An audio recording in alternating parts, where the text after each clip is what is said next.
Ange, can I just ask you to tell us a bit more about your time with Ferenc Puskas, and does he have a kind of ongoing influence in the way you set your teams up and you approach games, your style of play as well?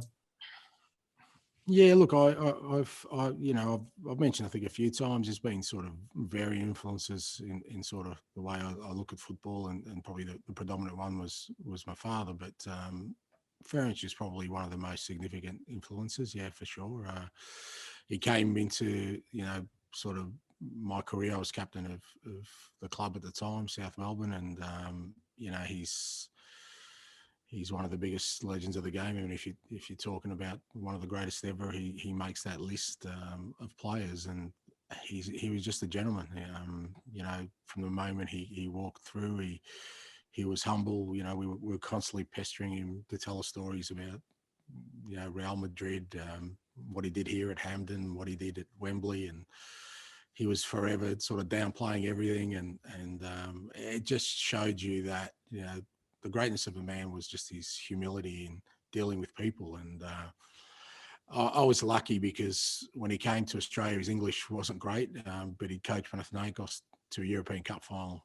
So his Greek was decent. So I acted almost as an interpreter. I used to pick him up from his house and drive him in my crappy old car to training, which I was embarrassed about. But, during that time, we swapped many stories, and his philosophy of football was basically just go out there, enjoy yourself, and score goals. I remember we used to play with two wingers, and he was forever telling our wingers never to come back and never to defend. And I was a fullback, so he used to infuriate me. But we won a championship with him, and I can tell you that part of the reason we won was just the atmosphere within the group, because no one wanted to let him down. He was just a great man, and I was really sad when he passed away, because when he left sort of Australia, I wasn't able to sort of reconnect with him when I got older and became a manager myself, because I would have loved to thank him personally for the influence he was as a man as much as he was as a coach. And just going back to the game, obviously you managed to get Tom Rogic and David Turnbull on the starting lineup on Saturday, and they both obviously produced the goods. Are you keen to kind of keep their creativity in the team as much as possible, or do you have to maybe, get a bit more solid midfield at times as well, or are you just keen to get them involved together? Yeah. I mean, that's always the challenge, is, how sort of, you've always got to have good balance.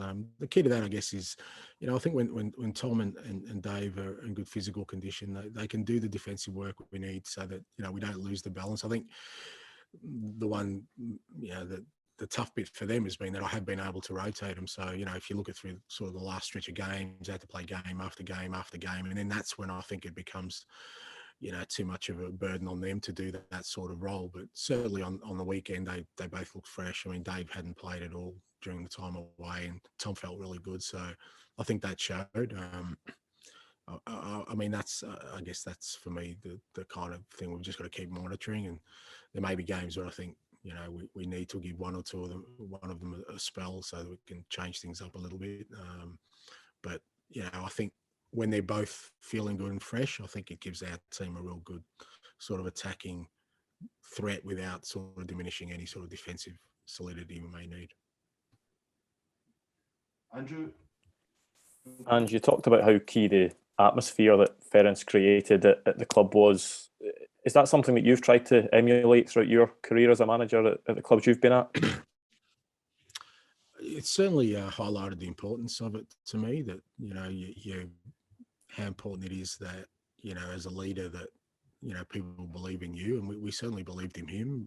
I'm totally different to him in terms of, like I said, he was just, he was the most humble man, where he would just talk with everyone, and, you could spend hours with him. I'm kind of, not as social as he was in that respect, but that showing that, as a leader, you don't have to fear by, fear at all times. We wanted to play. It was like playing for your grandfather, mate. We just didn't want to let him down. He was he was old and when he got to us, but he just created that aura about him that we never wanted to let him down. And that was pretty strong in terms of showing me that, as a leader, the people that you're working with, they need to believe in you as much as your ideas. And, that certainly was really evident with the atmosphere he created at training and at the club.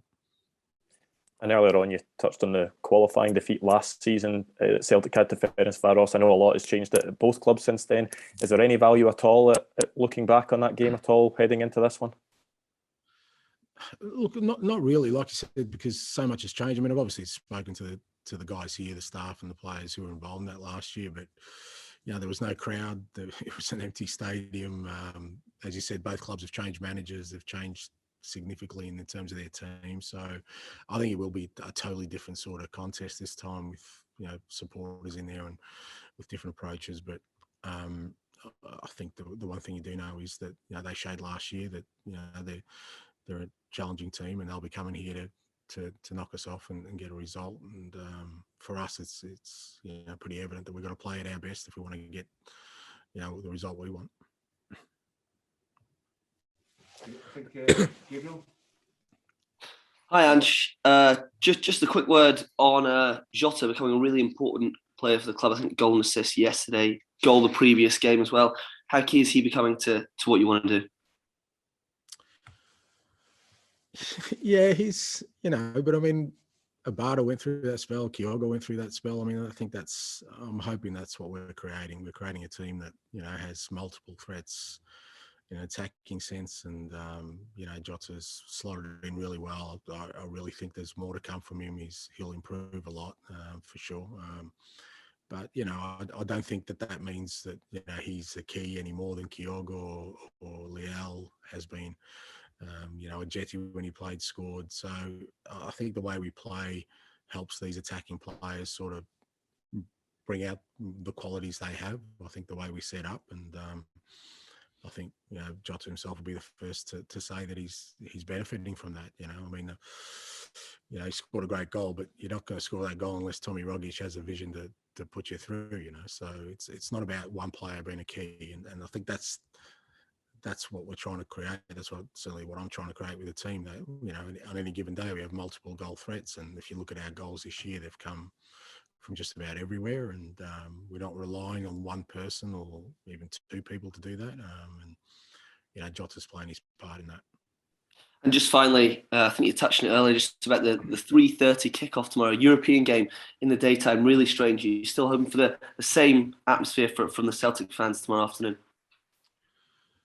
Mate, I reckon you could play it at 3:30 a.m. and you'd get a great atmosphere at Celtic Park. I think our supporters will, they'll roll up, they'll sing their hearts out, and like I said, our job is to make sure that we reward them.